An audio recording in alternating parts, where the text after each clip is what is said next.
Olá, tudo bem por aqui? Olha que olá esse, gente, que coisa bem efusiva. Olá, tudo bem com vocês? Agora, daqui a pouquinho, nós estaremos conversando com a Denise Souza. Reparem que coisa interessante a mini bio da Denise, que ela me enviou. Ela é psicanalista, né? Mas, além disso, e de outras atividades, evidentemente, dela, ela é autora de um livro, O Adulto Maduro no Divã, e do outro livro chamado Amadurecer, Ensaios sobre o Envelhecimento. Por esse cenário, a Denise circula. Oi, tudo bem? Oi, Tudo bom? tudo bem? Que bom. Tudo ótimo, agora que deu tudo certo, eu já estou aqui contigo. É legal, porque essas experiências nossas nos trazem para esse mundo virtual. Gente, que desafio que é isso, não, hein? É uma coisa muito Bom estar maluca isso. contigo. A gente está sempre sendo desafiado a aprender novas coisas. Esse mundo não sossega, gente. Meu Deus do céu, que canseira que me dá isso. Tem que aprender todos os dias uma coisa nova, Denise. E isso é que nos impulsiona, né? Isso é que nos faz crescer e nos atualizar. Esses desafios são bem-vindos. Não, e aí tem uma das frases que tu fala que eu adoro, que a vontade é a mola propulsora de tudo. É isso mesmo? Com certeza, né? A vontade que é o que é aquilo que a gente costuma falar do desejo, né? O desejo que nos coloca a vontade e com vontade, né, de adiante se desafiar. O desejo faz toda a diferença, a vontade faz toda a diferença. Desejo é a mesma coisa que vontade? Não, eu acho que o desejo é mais forte que a vontade, porque a vontade, às vezes, ela é consciente somente, né? E o desejo, ele vem com uma carga que também tem uma parte inconsciente e que tem uma energia maior. Às vezes a gente tem vontade de fazer alguma coisa por uma imposição social, porque a gente acha que precisa fazer tal coisa. Mas se não vem acompanhado do desejo, aquela força, aquela mobilização não se faz presente. E o O desejo? desejo é maior que a vontade. E o desejo nasce aonde? O desejo nasce, acho que, de uma série de construções que a gente vai fazendo ao longo da vida. Eu acho que principalmente assim nas nossas identificações iniciais, no que esperam de nós, naquilo que, de alguma forma, os pais projetam para a gente e que, em parte, a gente passa a vida inteira tentando satisfazer e que, de repente, a gente pode mudar a rota e, de repente, buscar outras coisas que dizem respeito muito mais ao que a gente quer para a gente mesmo e não aquilo que desejaram para a gente. É uma mescla de tudo isso, Suzana. Interessante isso. Agora me conta uma coisa que eu tenho muita curiosidade, eu sei um pouco sobre isso, mas as pessoas que estão conosco não sabem tanto. Como é que aconteceu o teu percurso a ponto de tu chegares a te dedicar mais e por que ao adulto maduro?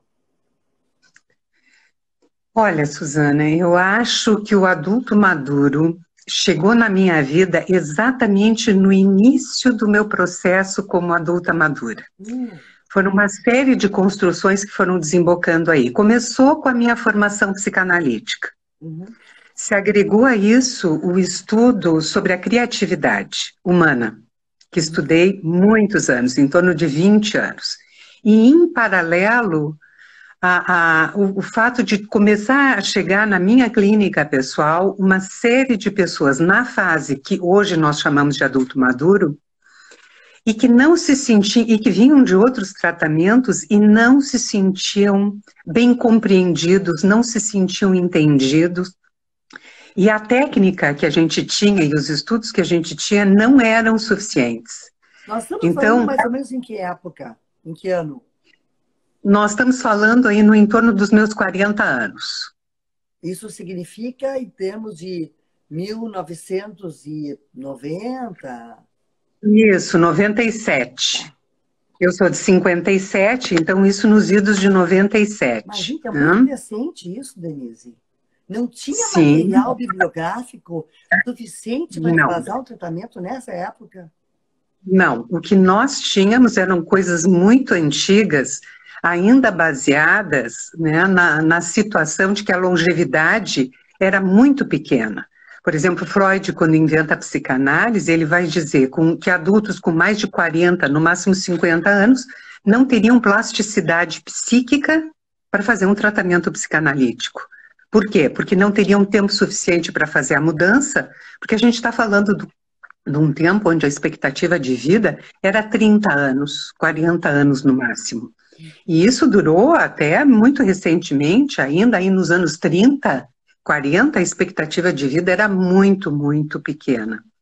Então isso cria uma ideia de que no envelhecimento não se teria flexibilidade, não se teria plasticidade, o envelhecimento associado a uma ideia de degenerescência, de involução. Então, os tratamentos eram muito assim, de apoio e medicamentoso, quase que anestesiando o desejo do adulto maduro, colocando para ficar sossegado em casa. Isso é o que a gente encontrava. O que quer dizer plasticidade? Plasticidade psíquica é a capacidade da gente se reinventar, da gente ter jogo de cintura para mudar, da gente poder refletir, se dar conta das coisas que acontecem com a gente e tentar mudar, dar o pulo do gato, fazer diferente, compreender onde está errando, compreender as coisas que pulsionalmente, na energia psíquica, né, fazem com que a gente emperre em algumas coisas e ao se dar conta no tratamento possa mudar. Isso é que naquele momento, e muito recentemente, se achava que o adulto maduro, o adulto depois dos 45 não diria, mas depois dos 50, 60 anos, não teria indicação para um tratamento psicanalítico. Ou seja, era assim. A pessoa que chegava aos 60 anos, com desejo de fazer acontecer, não tinha suporte psicanalítico para poder fazer alguma coisa, é isso? Não, acho que alguns psicanalistas se davam conta de que isso era uma injúria contra o humano que existe, né, em nós, independente do momento evolutivo que a gente esteja, e acho que com sensibilidade deixava a técnica e trabalhava com o seu paciente, né, com uma nova perspectiva.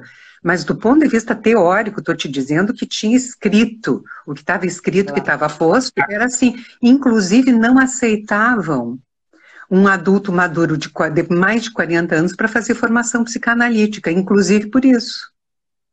Mas que coisa maluca. E aí, exatamente, algumas pessoas no teu consultório com esse tipo de demanda. Sim, e conversando com a minha parceira, até com quem a gente escreveu o livro O Adulto Maduro no Divã, que é a Adriana Mendonça, que tu já entrevistaste aqui, que foi uma das pessoas de vanguarda para pensar isso, nós também trocando ideias a respeito disso, começamos a estudar e a buscar e a criar teorias para poder suportar, dar sustentação e acolhimento a essas pessoas, que a gente chama um novo velho, o adulto maduro. É uma invenção muito recente, né? Porque até bem pouco tempo, eu sempre uso esse exemplo porque eu acho que retrata muito bem. A dona Benta do sítio do Pica-Pau Amarelo, que era uma vovozinha, que só podia contar histórias para Narizinho e para o Pedrinho, porque era uma senhora idosa, não teria mais do que 50, 55 anos. E era uma velhinha de coquinho, roupa comprida, chale, na cadeira de balanço contando histórias. Tu te reconhece numa dona Benta? Nossa Senhora, de jeito nenhum. Eu não.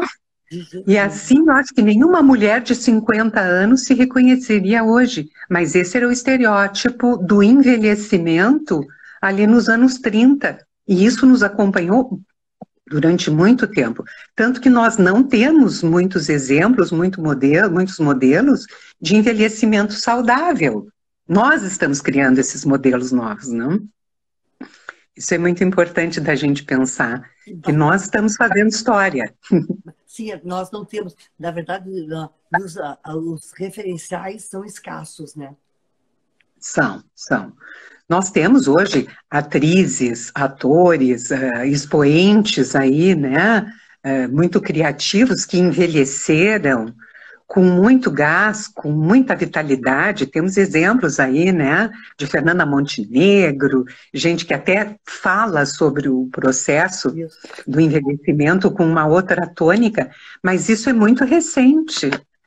Eu me lembro de eu e a Adriana sermos convidadas para participar de algumas mesas em congresso para falar sobre adultez madura, para falar sobre essa faixa etária, e temos uma plateia com 3, 4, 5 pessoas. Não existia interesse em ouvir isso, que é, vamos dizer assim, a grande tônica do momento. Que loucura. Né, que é termos essa faixa evolutiva, porque o envelhecimento e a adultez madura é um momento evolutivo, é uma fase como qualquer outra do desenvolvimento humano.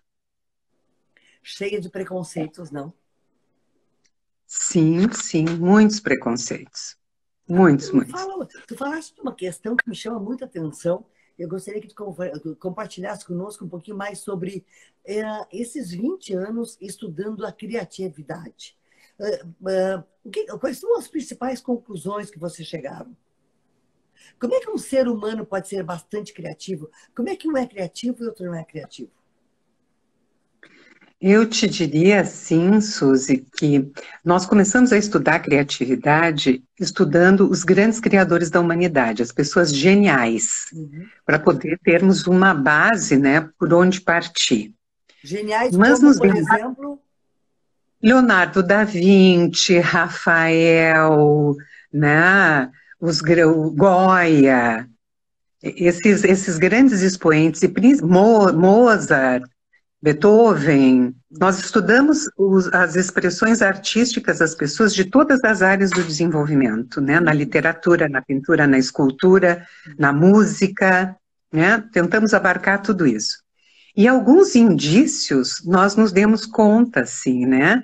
Que algumas questões são importantes. Uma delas é sermos afiançados de alguma forma na infância. Uhum. Né, quando nós resolvemos fazer alguma coisa criativa. Existem famílias que, quando a criança está fazendo arte, é repreendida, porque a criança está fazendo alguma coisa de diferente e que, de alguma forma, não está autorizada. E fazer a arte como algo pejorativo, e a criança é repreendida. A criança não é estimulada a buscar o diferente. Uhum. E isso tem a ver um pouco assim com o modelo de criação, que eu espero que possa ser revista, de valorizar pouco a diferença, o diferente e o talento. Às vezes nós somos educados para sermos medianos. Com certeza. Em quase tudo. E não sermos muito bom em alguma coisa. Tanto que os pais colocam os filhos em professora particular naquilo que eles têm deficiência, em vez de estimular aquilo que eles têm talento. Isso é uma coisa da nossa educação que é muito falha, né? Com certeza. Então, esta afiança paterna e materna, no sentido de nos permitir, nos desafiar, e inclusive desafiar aos pais, é algo que eu acredito que embase muito a nossa capacidade de sermos criativos. Uhum. Essa foi uma das conclusões que vocês tiraram? Sim, sim, com certeza. O criativo não pode estar aprisionado num jeito muito padrão de funcionamento. Uhum. Cada mudança que a gente precisa fazer na vida, de uma certa forma, nós precisamos estar muito em contato com aquilo que a gente deseja, e não com o que o outro deseja. E às vezes nós somos educados a satisfazer o desejo dos outros, o que a sociedade espera de nós, não que isso não seja importante em algum momento, mas nós precisamos de espaço para fazer o inédito, para buscar dentro de nós mesmos outras saídas, mudanças de rota, outras perspectivas. E isso é criativo, né? O Winnicott é um autor que nos ajuda muito porque ele desenvolveu uma teoria que ele não fala da criatividade genial, ele fala da criatividade nossa de cada dia, do cotidiano. E ele relaciona isso com aquilo que é espontâneo e com a nossa capacidade de brincar, de ter prazer com as coisas que fazemos. Aquilo que a gente faz obrigado não nos traz prazer. Aquilo que a gente inventa, aquilo que diz respeito ao nosso desejo, aquilo que a gente se autoriza a fazer, nos dá prazer. E isso é o brincar do adulto. O trabalho é o brincar do adulto, né? Uhum. Me conta, eu tô te ouvindo aqui, estava pensando em mim, estava pensando em ti. Tu estava dizendo que o criativo passa por ter sido afiançado na sua formação, na sua infância, adolescência, principalmente por pai e mãe. Aconteceu isso contigo? Sim, eu posso te dizer que sim.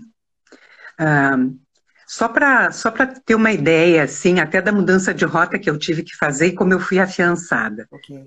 Eu nasci depois de 13 anos de casamento dos meus pais, no momento em que eles já estavam quase desistindo da possibilidade de ter filhos. E eu vim já desafiada, porque eu vim imaginando que eu tinha que agradar pai e mãe, porque era uma expectativa tão grande que eu tinha que ser aquilo que meus pais desejavam para mim.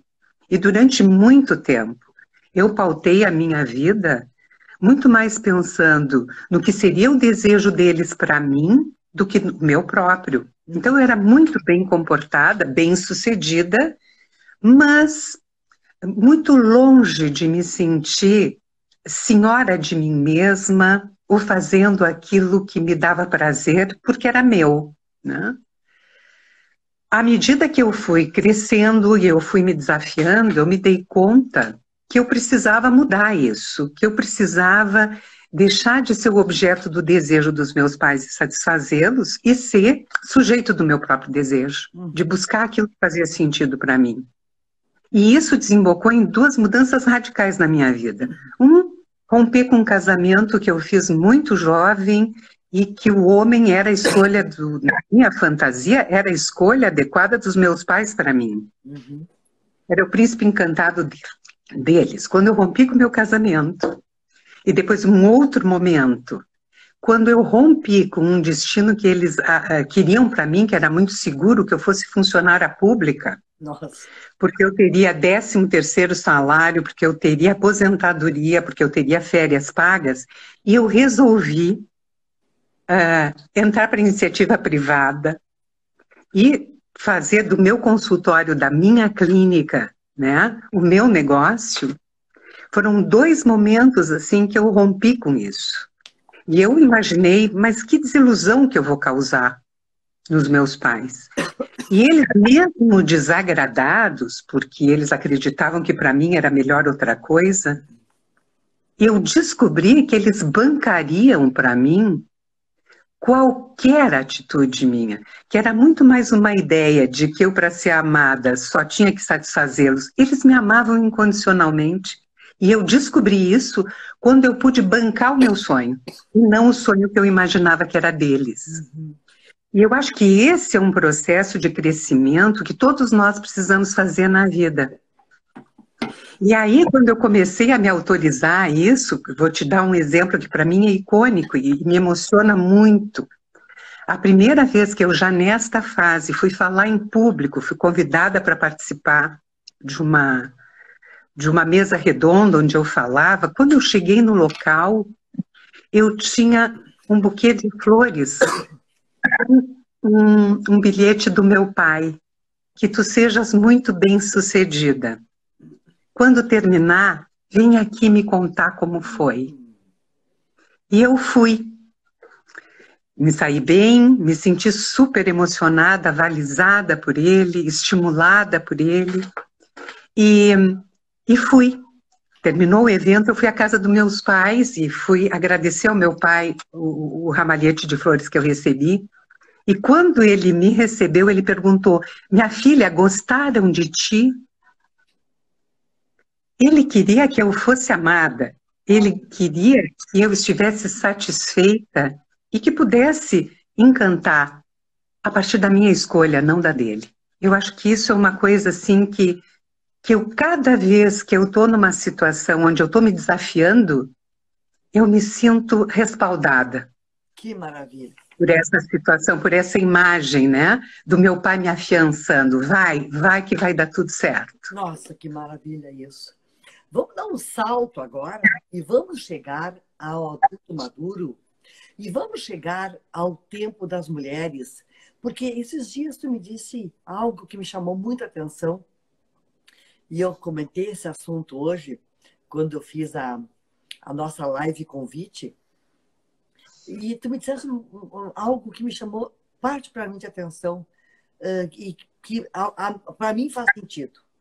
Tu disseste o seguinte, eu te perguntei, mas Denise, por que que nós estamos assistindo mulheres aos 50, 60, 70 anos, enfrentando novos modelos, implementando os novos sonhos? E tu me dissesse uma frase, dentre outras muito interessantes, assim, porque a mulher precisa se liberar e se libertar da sua culpa. E quando ela se liberta da sua culpa, ela consegue ser criativa. Pode falar sobre isso? Exatamente. Claro, falo com o maior prazer. Isso que eu contei da minha história pessoal, eu acho que é o que perpassa a vida da maior parte das pessoas. A gente sempre pensa que para ser amada, a gente precisa satisfazer o outro e não satisfazer a si mesmo, que é uma falácia. Nós vamos ser amadas, vamos ser mais amadas quanto mais nós nos amarmos. Mas isso é uma descoberta que a gente faz com o tempo e com a experiência. Nós, mulheres em especial, eu não digo que com os homens também isso não aconteça, claro, mas eu acho que nós, mulheres, principalmente mulheres nascidas nos anos 40, 50, 60, tivemos uma educação de que nós teríamos que, para ser bem-sucedidas e amadas, nós teríamos que cuidar do outro, cuidar da casa, cuidar do marido, cuidar dos filhos. Vejam que eu falo de um tempo um pouco diferente do de agora, claro, porque hoje as mulheres têm outras perspectivas e não têm esse destino. Mas as mulheres desses anos, dos anos antes dos 40, então muito mais, mas estou pegando essa época de referência. Uhum. Então, culturalmente e no imaginário feminino, nós temos isso inculcado, incrustado, como um legado cultural de séculos, que nós temos valor enquanto cuidamos dos outros. E isso nos faz, durante anos, a gente deixar de cuidar prioritariamente de nós. Não é que a gente não cuide da gente, não é que a gente não possa trabalhar, não é que a gente não ganhe o seu próprio dinheiro. Há muito tempo a gente já está fazendo isso. Mas quando é que a gente dá o salto?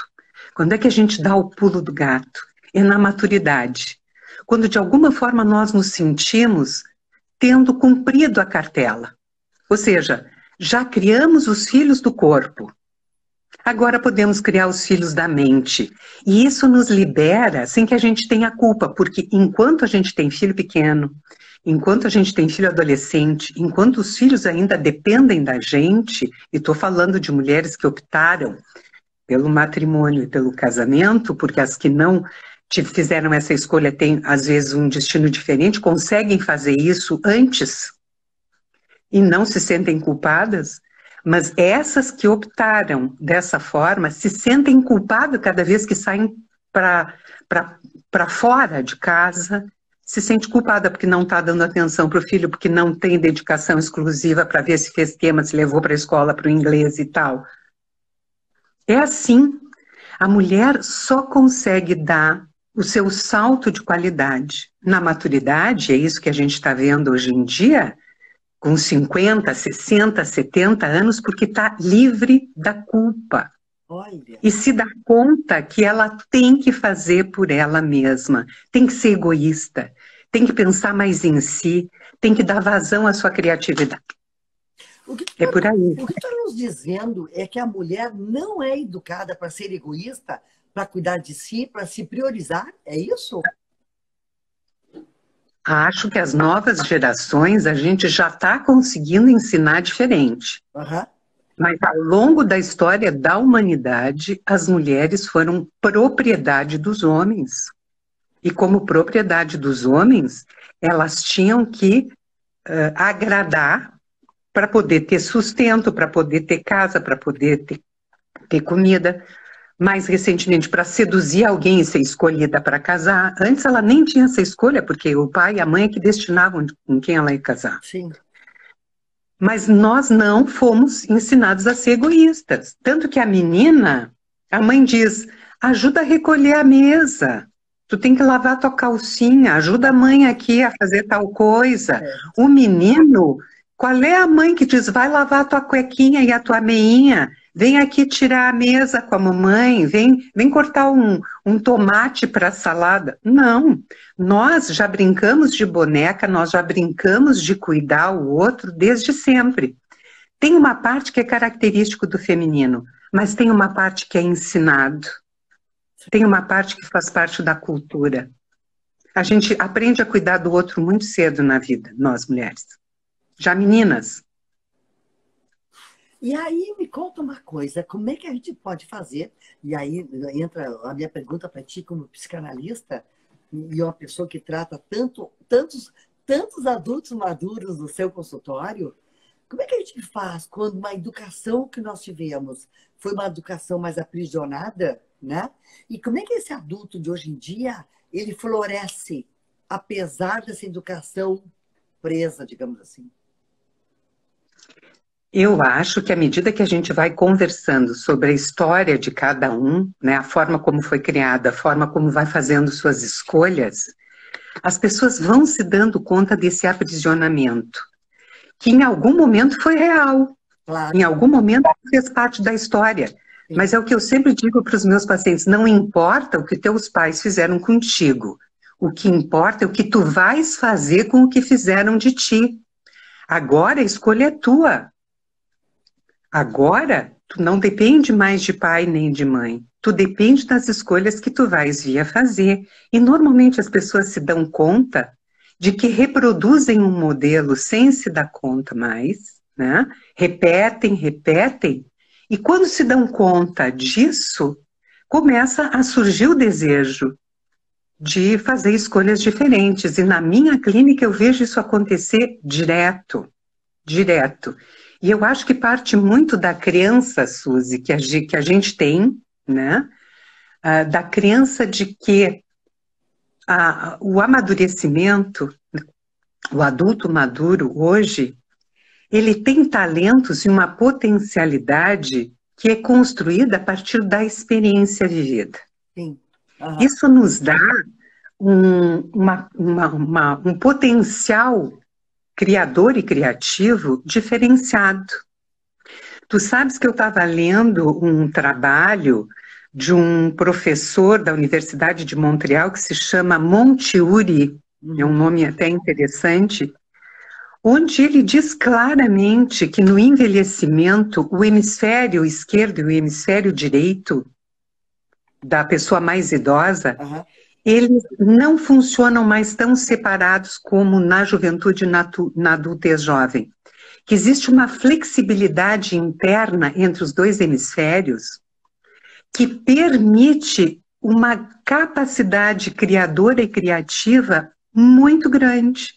Isso está comprovado, tem estudos feitos dizendo que dos 60 aos 80 anos existe um pico de desenvolvimento intelectual, como se fosse o ápice da nossa capacidade. Quando a gente sempre pensa que no envelhecimento nós temos a senilidade, é a perda de capacidade cognitiva, que o velho é burro, isso é uma falácia. Nós vamos envelhecendo e nós vamos ficando mais inteligentes e mais sábios, porque a gente tem uma experiência, a gente tem um background que só a vivência nos traz. E quando a gente desconstrói esse preconceito, nós estamos aptos para nos desafiar cada vez mais e sermos mais produtivos e mais ativos depois de 60 anos. Eu tenho mais de 60 anos, eu vou fazer 65 anos, e eu acho que eu nunca fui tão ativa, tão produtiva e tão criativa como estou sendo hoje. Apesar da pandemia, ou melhor, Com a pandemia ainda fiquei mais criativa, porque me desafiei até a fazer, a deixar de ser uma ignorante digital e começar a me aprimorar um pouquinho. Estou fazendo live, Zoom, meu Deus do céu, quanta coisa a gente se desafiou e fez, né? Então, os estudos comprovam isso hoje em dia. Que interessante. O adulto maduro... Mas como é que funciona essa plasticidade do hemisfério direito e esquerdo? É como se nós tivéssemos naturalmente ou espontaneamente a condição de usar a intuição, o raciocínio, o equilíbrio lógico. É uma condição natural ou eu preciso me preparar para essa sinergia, digamos assim? Olha, a natureza faz isso. A natureza já faz com que as sinapses possam se cruzar de um hemisfério para o outro, quando antes existia uma separação mais rígida. Isso é o processo de envelhecimento. Tanto que a gente sabe que uma pessoa com mais idade, se tiver uma isquemia, ela não sucumbe. Por quê? Porque existe uma ramificação neuronal que compensa. Uma pessoa jovem com um acidente isquêmico às vezes é fatal. Por quê? Porque o cérebro se prepara e se ramifica de um jeito diferente para propiciar essas sinapses. Nesse estudo que foi feito, esse professor mostra muito claramente que esse potencial pode ser bem utilizado se a pessoa não para de ter atividade intelectual, se ela tem uma vida razoavelmente saudável, ela se cuida, né? De tal forma que não tem arteriosclerose, às vezes não se enrijecem com o colesterol. Quer dizer, uma vida saudável, a atividade física e a atividade intelectual propicia que a gente possa usufruir de um potencial intelectual soberbo no envelhecimento. Ele, inclusive, traz casos de gente de 80, 90 anos no ápice da sua produtividade. Que interessante. Sabe que a Duda Cidade está nos assistindo e colocou aqui, o cérebro tem uma neuroplasticidade natural muito interessante, segundo a neurociência. Exatamente, exatamente. Tem sido feito muitos estudos com pessoas de mais de 60 anos que dizem que, inclusive, as pessoas com mais de 60 anos perdem em rapidez, mas ganham em flexibilidade e acerto, exatamente porque conseguem usar a intuição e os registros inconscientes do hemisfério esquerdo, eu acredito que seja, junto com a objetividade do hemisfério direito. E aí, o que eu posso estar dizendo uma bobagem, mas imaginem que isso é um exemplo, tá? E que a capacidade das pessoas de 60 anos de se deterem num problema e escolherem as melhores soluções é maior do que os dos adultos jovens, que estão muito pressionados pelo acerto, pelo desempenho, e perdem em qualidade de trânsito de raciocínio para fazerem determinadas escolhas. Ou seja, o adulto maduro tem uma humildade maior e uma generosidade maior consigo mesmo, a ponto de sentir à vontade para errar, se for o caso. E o jovem não tem o medo do erro, é isso? Também. Isso é outro aspecto muito importante. Mas eu acho que a experiência amealhada, a sabedoria que a gente vai acumulando e essa flexibilidade dentro do cérebro nos permite, com mais tranquilidade, acertar, porque a gente tem um cabedal de escolhas anteriores que nos ajudam para fazer a melhor escolha. Nessas situações de problema, né? Mas com certeza a ausência de expectativa direta com o acerto nos ajuda muitíssimo. E existe o medo? É claro que existe o medo. Como é que a gente faz para combater o medo? Olha, Suzy, o que eu posso te dizer é que a psicanálise nos ensina que tudo que a gente deseja muito, a gente teme também. O medo nos acompanha, porque desde que nós nascemos, nós enfrentamos o desconhecido e o desconhecido assusta. O desconhecido nos acompanha toda a vida. Qual é a grande sabedoria aí? é saber que a gente pode ter medo. E que ter coragem é enfrentar o medo, não ter medo. Muitas pessoas, pelo temor do insucesso, de não ter a possibilidade de realização do próprio desejo e dos próprios sonhos, desistem de tentar. Isto é a covardia. Coragem é reconhecer o medo e mesmo assim se desafiar. Coragem não é ausência de medo. E eu acho que isso, na medida em que a gente se dá conta, nos ajuda muito. E principalmente saber que aquilo que a gente mais deseja, a gente vai ter temor também. Mas isso não pode nos desanimar. Isso é uma condição da vida, né? Em qualquer fase evolutiva, em qualquer momento da vida, né? Que maravilha! Tu sabe, Suzy, que eu vou... Quanta profundidade nessa questão, porque assim, tu começa a falar e o sentimento que eu passo a ter te escutando é um sentimento que, digamos, mexe com o meu coração.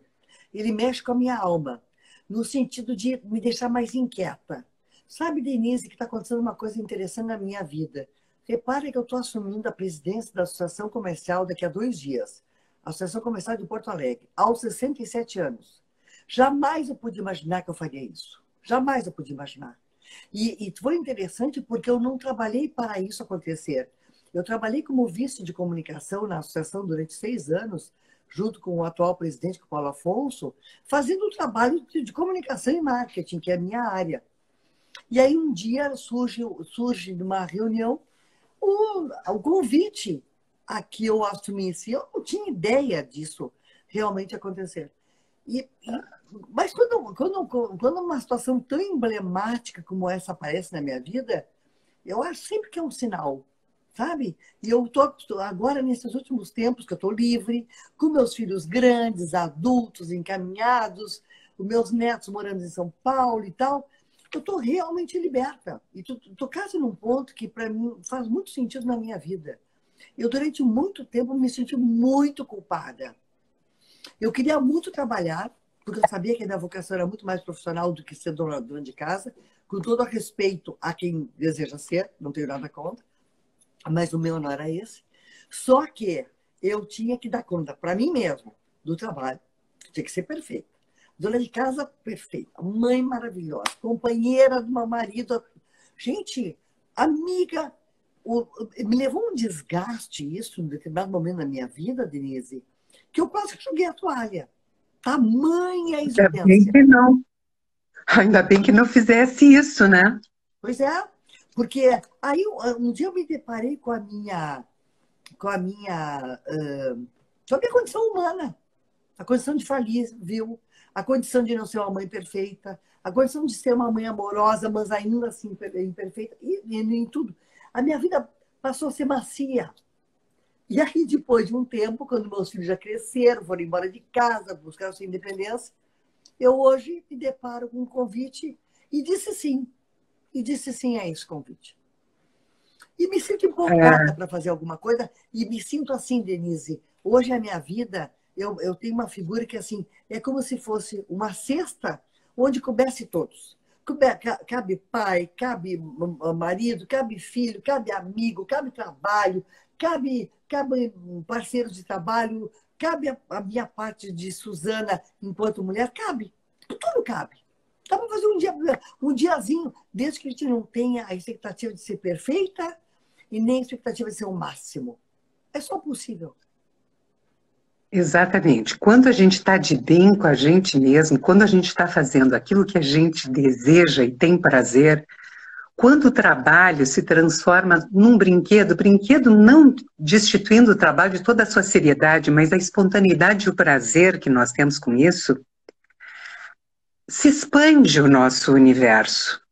Nós somos capazes de albergar diversas outras coisas, porque não é mais por obrigação, nem por perfeição. Também é por desejo, cabe por desejo, não por obrigação, isso faz toda a diferença.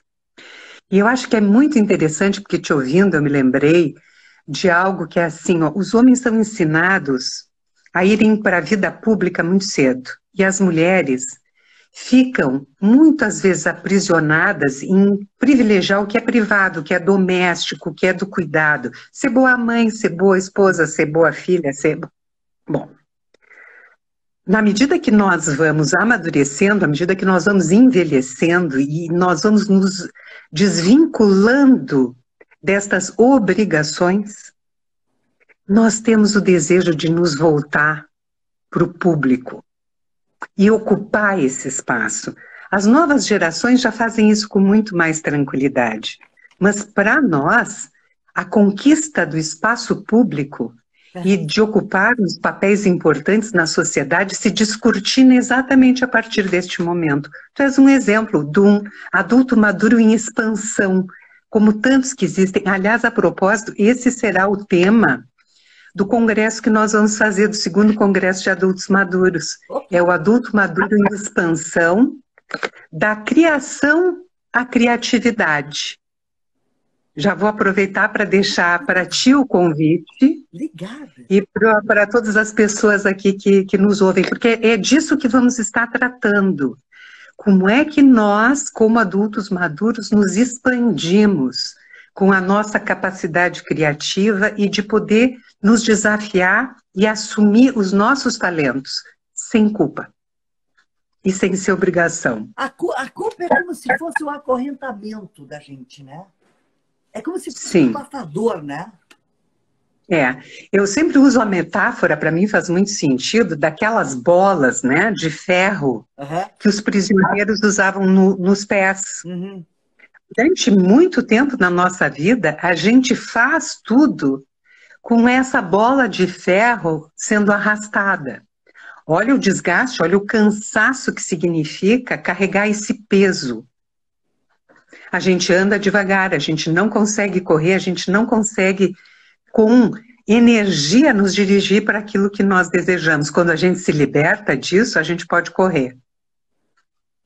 A gente pode saltar, a gente pode dar voos, né? É salto em distância e salto em altura. Não, e é tão prazeroso, né, Denise? Fica leve, fica leve.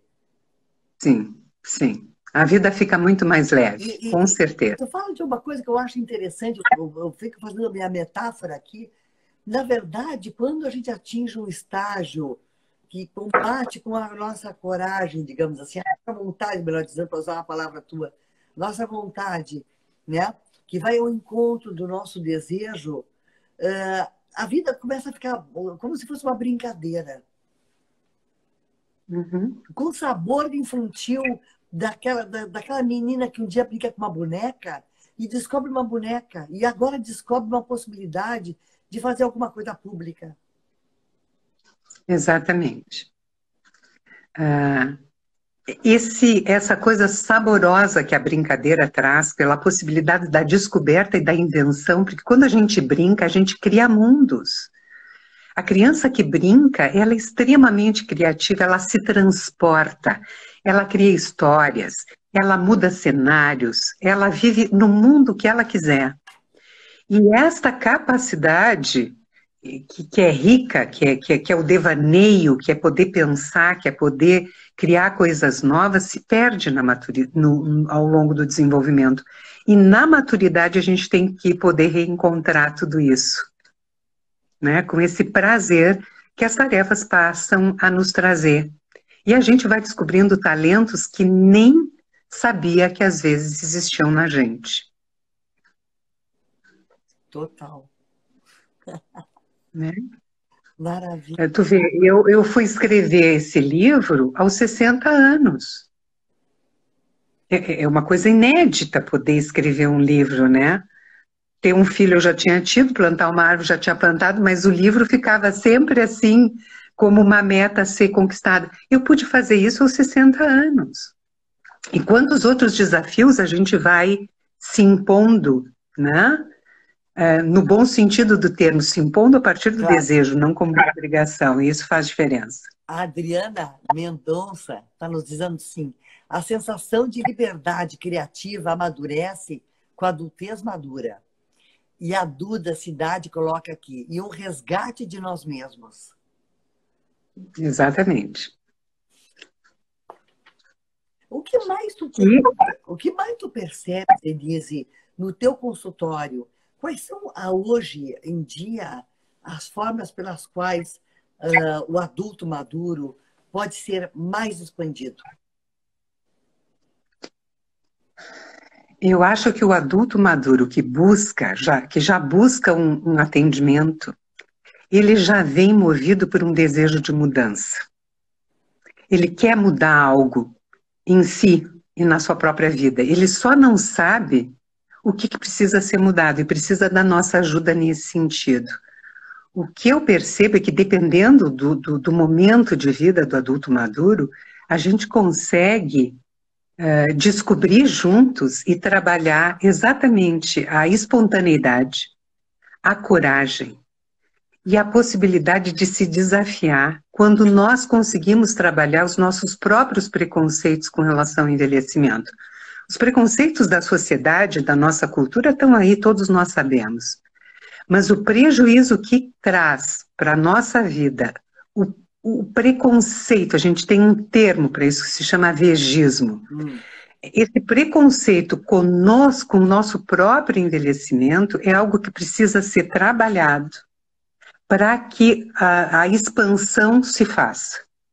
Quando a gente se liberta das exigências que tivemos, né, enquanto adultos jovens, e do preconceito que nós mesmos criamos para o nosso envelhecimento, a personalidade, ela, eu vou dizer um termo que é da psicanálise, mas eu acho que é bem entendido assim, ela se erotiza, a gente começa a investir na gente mesmo. E a gente passa a ter muito prazer nesse investimento em nós. E isso faz toda a diferença.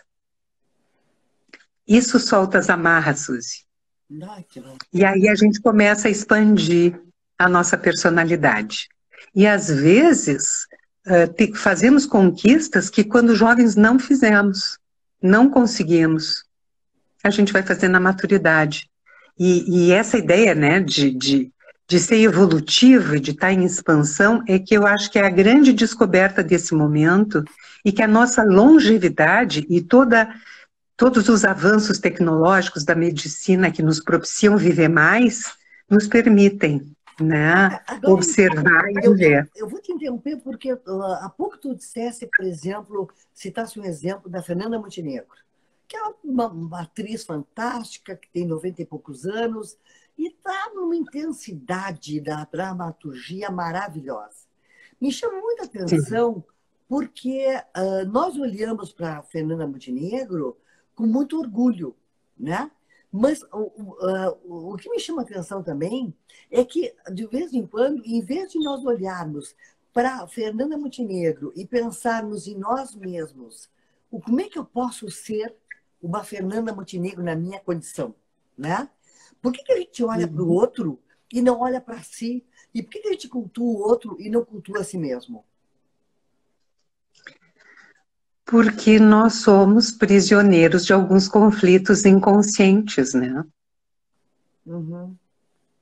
A gente tende, exatamente por uma fantasia mais onipotente, como tu disseste logo no início, né? No início, não, no meio da nossa conversa, eu tinha que ser a melhor mãe, a melhor esposa, a mais perfeita. Essa exigência de perfeição, essa exigência que nós fazemos conosco mesmo, é o nosso pior inimigo. Porque se a gente não é o the best, se a gente não ocupa o lugar do melhor, nós não temos lugar nenhum. Então, em vez da gente olhar a Fernanda Montenegro como um modelo possível e nos colocarmos diante desta possibilidade também, nós olhamos de um jeito mais invejoso, do tipo, isso é só ela que vai conseguir, eu não. Isso para mim é impossível, porque se eu não sou a maior, se eu não sou a melhor, eu não sou nada.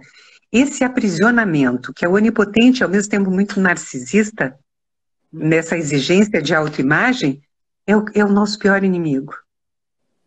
E é uma coisa muito maluca, porque se nós falamos sobre os fracassos ou sobre as dificuldades, às vezes eu percebo que o apoio é maior. Sim, sim. Com certeza. Se a gente enfrenta as nossas próprias dificuldades, os nossos erros, e entendemos que só erra quem faz, a gente não para de fazer. O problema é que normalmente as pessoas, diante do erro, elas se retraem. Elas entram num processo de introversão que não querem mais se desafiar pelo medo de errar de novo. E o erro é a possibilidade do acerto futuro. E as pessoas perdem essa dimensão, né? E quem está proibido de errar, está proibido de fazer. Ou seja, E aí tem que... é errar hoje para acertar amanhã. Sim, não é um aval para seguir errando ad infinito. Claro. Mas o erro é aquilo que nos permite acertar. A gente aprende muito mais com o erro do que com o acerto. Se nós tivermos a capacidade de olharmos com generosidade, né? E sabermos como é que a gente dá o pulo a partir desse estágio anterior. Exatamente. Se a gente tem essa generosidade conosco mesmo. Uhum. Porque normalmente nós somos muito pouco generosos. Nós somos ditadores, nós somos inflexíveis, nós temos uma exigência conosco mesmo terrível. Uhum. E isso nos empobrece demais. Nós estamos chegando quase no final, nós temos alguns minutinhos, e eu queria te pedir que tu nos desse alguns exemplos, seja um exemplo na época dos estudos de criatividade, que foram tão lindos, eu participei de alguns cursos, seja algumas colocações finais que tu queiras colocar, que tu acha que são importantes, enfim. Seja uma situação tua, o que tu quiser. Quando a gente estava conversando e tu dissesse, bom, pensa aí numa frase que possa ser uma chamada legal, enfim, né? Eu disse, né, se viver uma conquista, é quase um mantra, tanto da Adriana como meu, se viver uma conquista, envelhecer uma arte. E essa arte parte, né, exatamente de podermos ser corajosos, criativos e nos desafiar. E eu acho que a outra questão muito importante para todos nós que somos adultos maduros é a gente conviver melhor com a ideia da morte, da finitude, que é o que mais nos assusta e é o que mais nos imobiliza, nos paralisa. Eu sempre digo para os meus pacientes e digo para todas as pessoas que a consciência da finitude é a nossa melhor amiga, porque isso nos faz viver cada minuto como nunca mais. A noção de que nós não temos tempo para perder e que nós temos que nos desafiar e viver o presente e poder termos uma noção de futuro onde nós nos sintamos muito inteiros e capazes de, com espontaneidade, né, com muito vigor, com muito trabalho, fazer as nossas realizações, nós perdemos tempo, nós gastamos tempo, nós jogamos o tempo fora. E o medo da finitude causa isso com a gente. A gente desiste, a gente perde por VO, a gente não comparece, a gente se retrai, a gente sai do público para o privado e se esconde da vida. E isso é péssimo, isso é morte em vida, ninguém merece isso. A gente precisa viver com muita intensidade o tempo que nós temos por viver, que cada vez é mais longo. Nós temos a possibilidade de viver até 90 anos e com plenitude. Então, a gente não pode desperdiçar vida com medo, com os nossos medos. Eu acho que isso é o que eu mais poderia dizer, porque isso faz um sentido para mim hoje tão grande. Eu, desde que fiz essa descoberta, eu pude me dedicar com qualidade e intensidade para cada projeto. E isso traz um prazer tão grande para a gente que eu uso esse meu exemplo para partilhar com vocês como algo muito precioso. Bárbara, muito legal. Eu tenho certeza absoluta que as pessoas que estiveram conosco aqui, que estão conosco, que estarão te ouvindo, ganharão muito com relação a essa. Eu já me aproprio do termo, dessa plasticidade. A plasticidade de querer tentar viver o melhor possível. A vontade de poder realizar o seu sonho. De olhar para si e saber o coração está pulsando aonde? O coração está me levando ao quê? Porque existe o coração, existe a mente, existe a mão, né?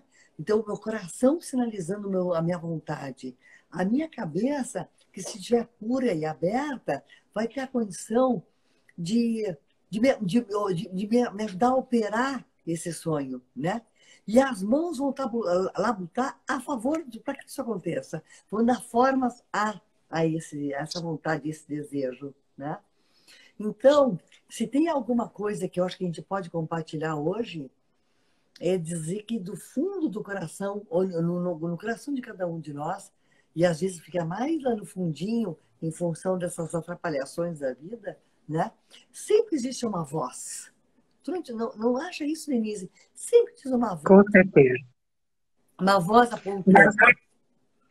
Nós temos que nos autorizar a sustentar os nossos sonhos e fazer por onde merecer a realização deles. E isso só com investimento e só com trabalho. E quando isso acontece, não existe limite para nós nas nossas possibilidades. Não existe limite. Claro que existe limite físico, mas não na nossa capacidade de sonhar nem de criar. Para isso não existe limite. Então, eu acho que isso é o que nos move. Então, tu está nos dizendo também o seguinte, que algumas das doenças físicas que o adulto maduro contrai é como se fosse uma escusa para ele ir adiante? Acho que sim. Nós sempre dizemos o seguinte, o que envelhece é o corpo, e nós temos que cuidar muito bem dele e aprendermos os seus limites para tirarmos partido do melhor que nós podemos. O corpo vai envelhecer. Isso nós não temos ingerência, isso faz parte da natureza humana e do ciclo de vida. Mas a energia psíquica, o desejo e o sonho não envelhece. Ele não envelhece, ele só termina por ocasião da morte. Então nós não podemos matar o sonho e o desejo antes. A gente tem que poder sustentar isso. As pessoas se escondem, às vezes, atrás de um corpo doente mal cuidado, porque não houve cuidado com ele, para dizer que não existe esperança, não existe perspectiva, e que o envelhecimento é algo terrível, que a gente tem que conviver como uma praga, como uma maldição, né? Como um castigo. Esta visão derrotista é a visão que nós combatemos. Exatamente por isso. O sonho não envelhece, nem o desejo, e as nossas possibilidades de lidar com isso, com o corpo que temos, nos coloca como cheio de possibilidades. Que maravilha! Eu pediria que tu me fizesse o favor agora de colocar o nome do livro, escrito por ti e pela Adriana, e aonde ele é encontrado. O livro que nós escrevemos se chama O Adulto Maduro no Divã e pode ser adquirido através da ByBook, editora e livraria, que é uma editora virtual, que que quando sempre que é solicitado por e-mail a compra do livro, a gente manda pelo correio. Ok. E o congresso que tu citaste agora? Pois, nós temos, normalmente, no dia 1º de outubro, é o Dia Nacional do Idoso. E nós já fizemos um congresso nesse período, o primeiro congresso brasileiro sobre adultez madura nós realizamos o ano passado. E agora vamos realizar de novo, provavelmente em parceria com a Câmara de Vereadores de Porto Alegre. A data vai ser mais ou menos nesse período, e o tema é justamente esse que nós estamos conversando hoje. o adulto maduro em expansão, da criação à criatividade, a criação dos filhos do corpo e depois a expansão criativa para os filhos da mente. É um convite para a gente seguir pensando. É aberto, não é exclusivo para profissionais da área da saúde, não, é para todas as pessoas interessadas em pensar essa grande novidade que é a adultez madura para a vida de todos nós e para a humanidade, né? E os interessados, como é que fazem para procurar se inscrever? Nós vamos logo estar divulgando a forma de contato através do site, do congresso, e aí com certeza até vamos lá divulgando, vamos pedir ajuda nesse sentido para que todos os interessados possam acessar. Pode contar.